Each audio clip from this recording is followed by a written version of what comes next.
मध्य प्रदेश शिक्षा मंडल ने आगामी लोकसभा चुनावों के चलते बच्चों के फाइनल एग्जाम फरवरी में कराए जा रहे हैं। बता दें कि अधिकांश स्कूलों का कोर्स 40 से 50% तक अधूरा है। हालांकि स्कूलों में एक्स्ट्रा क्लासेस और हॉलीडे होमवर्क देकर के इसकी भरपाई करने की कोशिश की जा रही है। बावजूद इसके बच्चों पर पढ़ाई वाला बोझ बहुत ज्यादा आ गया है। कई शिक्षकों ने बताया कि उनकी ड्यूटी 15 से 20 दिन तक निर्वाचन कार्य में लगी रही, जिसके चलते पढ़ाई तो बाधित हुई है, साथ ही बच्चों का रिजल्ट पर भी बड़ा संकट आ गया है। वहीं बता दें कि शिक्षा विभाग के प्रमुख सचिव के मुताबिक सीएम राइज स्कूल के टीचरों को निर्वाचन कार्य में लगाने पर रोक लगाई गई थी, लेकिन पीएस के आदेश की अवहेलना कर सीएम राइज स्कूल के टीचरों को भी निर्वाचन कार्य में ड्यूटी करनी पड़ी। हालांकि इससे बच्चों के भविष्य पर बड़ा संकट हो गया है। चुनाव ने चौपट की बच्चों की पढ़ाई। जी हां, सीएम राइज स्कूल में इस वक्त हम हैं और यहां पर आपको बता दें मध्य प्रदेश में विधानसभा चुनाव अभी बीते हैं, लेकिन यहां पर तमाम सारे स्कूलों के जो शिक्षक हैं, सरकारी स्कूलों के जो शिक्षक हैं, उनकी ड्यूटी यहां पर चुनाव में लगा दी गई और इसके चलते कुछ शिक्षक 15 से 20 दिन तक चुनाव में अपनी ड्यूटी करते रहे। वहीं आपको बता दें कि इससे बच्चों की पढ़ाई साफ तौर पर बाधित हुई।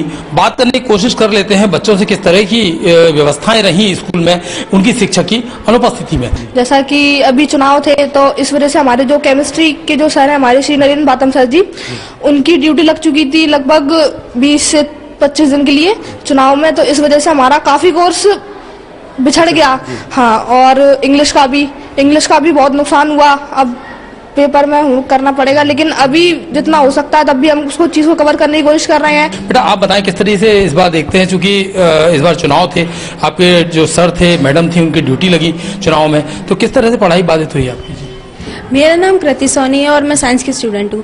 तो अभी हम लोग की जो केमिस्ट्री क्लासेस है वो बहुत ही ज़्यादा वीक चल रही है, क्योंकि अभी सर की ट्रेनिंग लगी थी और बोर्ड में उनकी ड्यूटी लगी हुई थी, तो हम लोग की कम से 20-25 दिन से पढ़ाई नहीं हो पा रही केमिस्ट्री की अच्छे से, क्योंकि कभी कोई ट्रेनिंग आ जाती है, कभी कोई ट्रेनिंग आ जाती है। इसलिए तो क्या है, हम लोग को भी बहुत ज़्यादा मेहनत करनी पड़ेगी इसके लिए, उसे हमें एक्स्ट्रा क्लासेस लेनी पड़ेगी। हमारी इंग्लिश विषय में हमारे सर की ड्यूटी लगी हुई थी, जिससे कि हमारे इंग्लिश का कोर्स भी बहुत ज्यादा पिछड़ रहा है। हमें बिल्कुल पिछड़ रहा है यहाँ पर कोर्स, क्योंकि चुनाव अभी बीते हैं 3 दिन पहले, अब फिर से इसके बाद भी चुनाव है, मई में चुनाव है। इसके बाद किस तरह देखते हैं, चूंकि बच्चों की जो परेशानी है वो बच्चे बयान कर रहे हैं। सुनने में स्टार्टिंग में आया था कि चुनाव में ड्यूटी शिक्षकों की स्पेशली सीएम राइज में नहीं लगेगी, उसके बावजूद इस बार आप 50% 60% जो स्टाफ था सबकी ड्यूटी लगाई गई। 20-20 दिन 25-25 दिन पूरा जो स्टाफ था वो आने में असमर्थ था,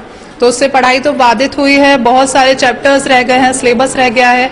अर्धवार्षिक परीक्षा आप 6 दिसंबर से है। बिल्कुल 6 दिसंबर से अर्धवार्षिक परीक्षा है, लेकिन इसके बाद 10 दिन उसमें जाएंगे, फिर बच्चे तैयारी कैसे करेंगे?